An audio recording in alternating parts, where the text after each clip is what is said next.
Meio-dia e 15, ao vivo aqui no estúdio do Balanço Geral, a doutora Janaína Torresani Eberhard, que é pediatra e neonatologista. Obrigado, doutora, pela visita. Boa tarde, Boa tudo tarde, bem com a tudo senhora? Rodrigo? Vamos lá, doenças respiratórias agora com a chegada do outono. Já muda alguma coisa nessa mudança de estação, principalmente para a criançada e os pais que estão assistindo e os avós, doutora? Sim, a gente começa a ter, além das infecções respiratórias, que agora saíram um pouco da sazonalidade, elas começaram a estar presentes em todo o ano, ao longo dos últimos 2 anos aí.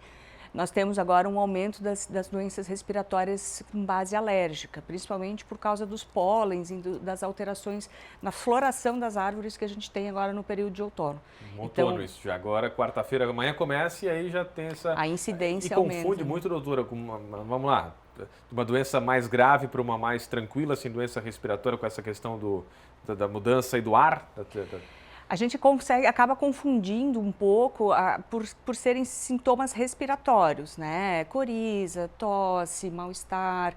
Então, é muito comum as pessoas mais velhas, as crianças mais velhas que já têm um quadro de alergia, elas já se identificam e conseguem identificar e já fazem a medicação preventiva.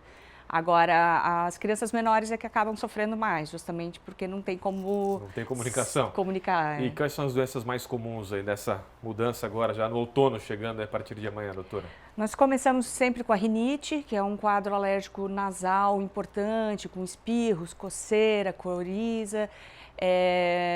E seguimos com conjuntivite alérgica também, é muito comum a gente ter nesse período. E os casos de asma, bronquite, né? Que são os casos mais importantes respiratórios de via aérea mais baixa. E aí, por exemplo, Covid, gripe mais grave, né? Uma pneumonia, isso fica mais lá para o inverno, essa questão do frio?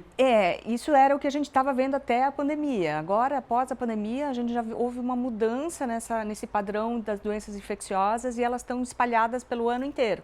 Então, a gente não tem mais um período específico de doença respiratória por vírus, a gente está tendo isso agora misturado com dengue, misturado com Covid, influenza e vírus essencial respiratório. A gente tem visto muitos casos com co-infecção, com 2 infecções juntas e as crianças ficando cada vez mais graves.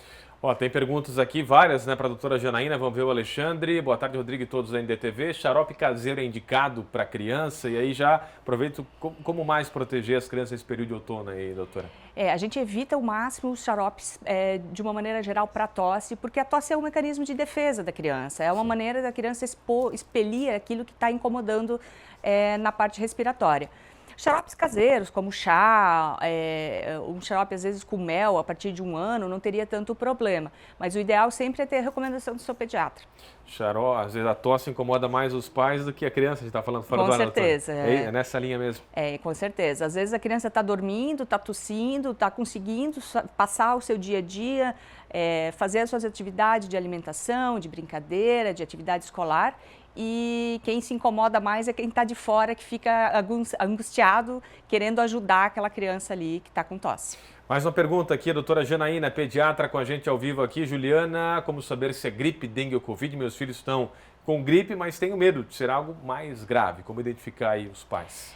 A dengue, de uma maneira geral, ela não tem um quadro tão respiratório. Ela pode ter, mas não é o mais comum. Ela geralmente cobre mais febre, dor no corpo, mal-estar e, às vezes, manchas no corpo num período um pouquinho mais tardio.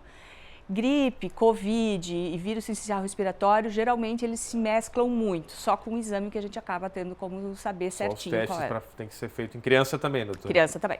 Tá bom, tem mais alguma? Vamos ver se dá tempo ainda de atender mais alguém aqui que está assistindo aí o Balanço Geral, você sempre interagindo com a gente aqui hoje, doutora Janaína, gentilmente, a gente sabe como é corrido, agenda de pediatra, né, doutora?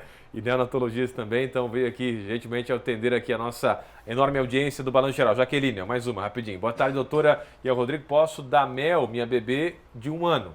1 ano já dá? A partir de 1 ano pode ser dado mel, sim. A gente sempre cuida, porque o excesso de açúcar também é prejudicial para as crianças, então o ideal é que a gente, de preferência, tenha orientação do pediatra, mas a partir de 1 ano já está liberado, sim. Obrigado, Janaína, pela presença aqui. Até uma próxima, tá? Forte abraço.